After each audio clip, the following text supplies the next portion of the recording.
Everybody talks about rich uncles. Like, I don't know if anyone really has a rich uncle. I'm sure that maybe you have a rich uncle.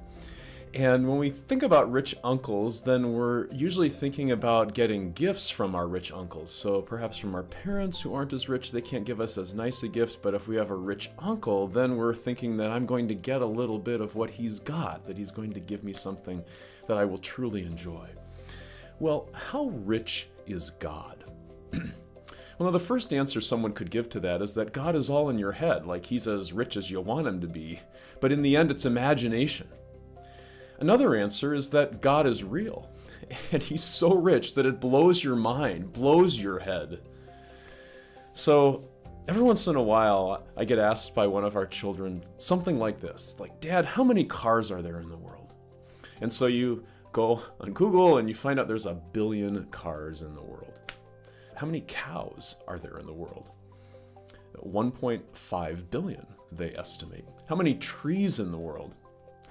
3 trillion.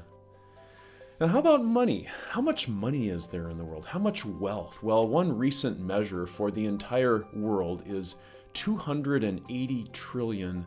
Now, sobering with that is the total debt is $247 trillion. So I'm not sure exactly what that all means, but just the fact that we can put some kind of a limit on wealth, that like there is a number that could measure all of the wealth that there is in the world is maybe a little bit disappointing. But how rich is God? God owns everything. But interesting.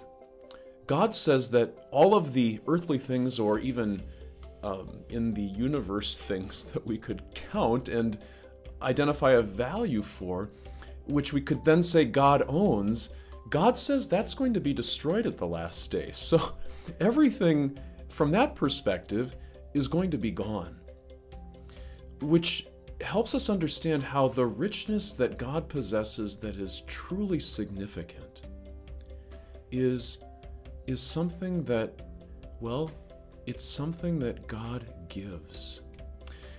The Apostle Paul had a prayer, and he was praying for a gift, and listen to how he describes how it is that God gives gifts.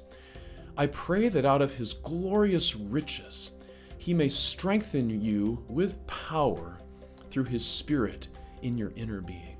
Out of his glorious riches. Paul prays that God give a gift from the vast store of his wealth. Now, what is this wealth that Paul is talking about? Cows? Trees? Dollars? The richest gift that God can give is that you might know how big his love is, which means you understanding how much you need his love.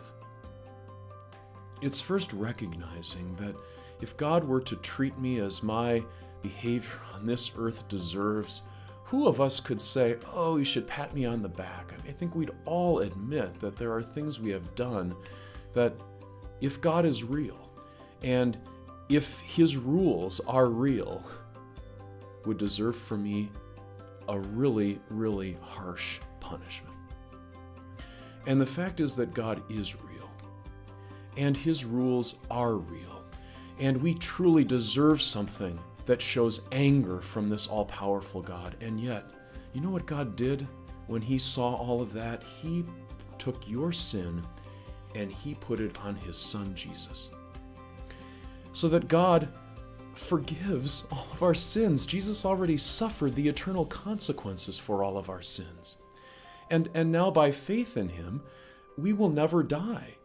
Our body will die, but we have a soul that will go on living forever, and not suffering forever, but living forever with perfect joy and peace. And one day our body will join that soul, and from that point, body and soul, you are going to be rich forever, because the true wealth of God, which is his love, which will never be destroyed, which will never go away, in Jesus, pours itself out on you. May you be that rich that you understand just how rich the love of God is for you.